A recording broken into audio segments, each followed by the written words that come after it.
মাদারীপুরে নারীদের টার্গেট করে মাঠে নেমেছে শয়তানের নিঃশ্বাস বা ডেভিলস ব্রেথ চক্র।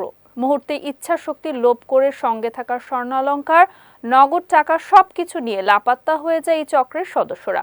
গত এক মাসে 10টির বেশি ঘটনা ঘটলেও গ্রেফতার হয়নি কেউই। এতে বাড়ছে আতঙ্ক।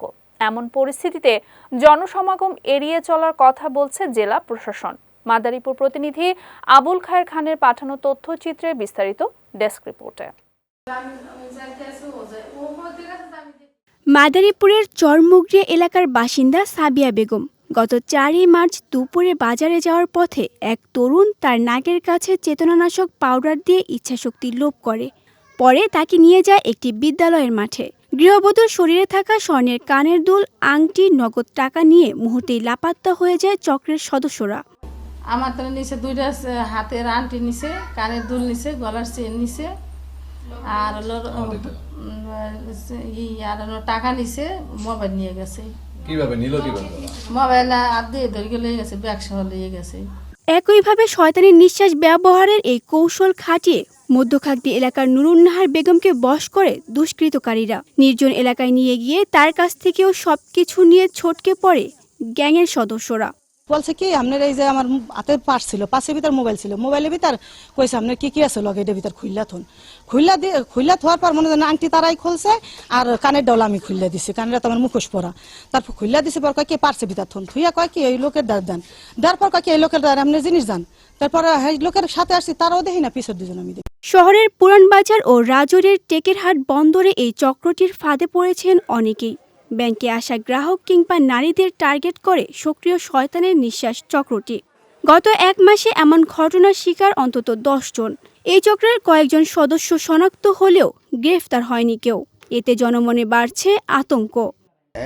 এইটা একটা চক্র, শয়তানের নিঃশ্বাস। এইগুলা যে কোনো মহিলাকে, যে কোনো পুরুষকে মাথা দিলেই অজ্ঞান হয়ে যায়, তার কাছে টাকা পয়সা সোনা গয়না যা থাকে ইচ্ছাকৃত সে খুলিয়া দিয়ে দেয়। এই চক্রটা অতি তাড়াতাড়ি আইনের আশ্রয় ধরার জন্য আমরা অনুরোধ করছি। প্রশাসনের দৃষ্টি আকর্ষণ করছি, তারা যেন দ্রুত এটার একটা পদক্ষেপ নেয়া, এটা গোড়া থেকে উঠে ফেলেন। মানে আমার শাশুড়ির সাথে এরকম ঘটনাটা ঘটে গেছে, তো আমরা আসলে এখন এই নিয়ে থানায় জিডি করলাম, তো ওরা আসলে এসে তদন্ত করছে, কিন্তু ওইভাবে পুলিশ কোনো পদক্ষেপ নিচ্ছিল না। এমন পরিস্থিতিতে একা চলাচল করতে সতর্কতা অবলম্বনের কথা বলছে জেলা প্রশাসন। আর পুলিশের দাবি, সক্রিয় চক্রকে ধরতে একাধিক স্থানে কার্যক্রম চালাচ্ছে তারা। যদি খুব বেশি দামি অর্নামেন্ট সাথে থাকে কিংবা নগদ টাকা পয়সা ক্যারি করার ক্ষেত্রে আমাদের অবশ্যই যেন পুলিশের সহযোগিতা নেওয়া হয়, আর মিনিমাম যেন একা যাতে না চলাচল করে, যদি গ্রুপে বা 2-3 জন মিলে চলাচল করা যায় সেটা। আর আমাদের পুলিশের অ্যাক্টিভিটি হচ্ছে যে আমরা ছদ্মবেশে সিভিলে ইউনিফর্ম পুলিশের পাশাপাশিও সিভিল পুলিশের মাধ্যমেও আমরা বিভিন্ন জায়গায় মনিটরিং করছি। যাত্রাপথে যে বাসগুলো আছে সেই পরিবহনগুলোতে আমাদের সিভিলের লোকজন আছে, আশেপাশের লোকজন থাকে, তো আমরা মনিটর করছি। আমরা চেষ্টা করছি যে এই চক্রগুলো যাতে অ্যাক্টিভ না হতে পারে।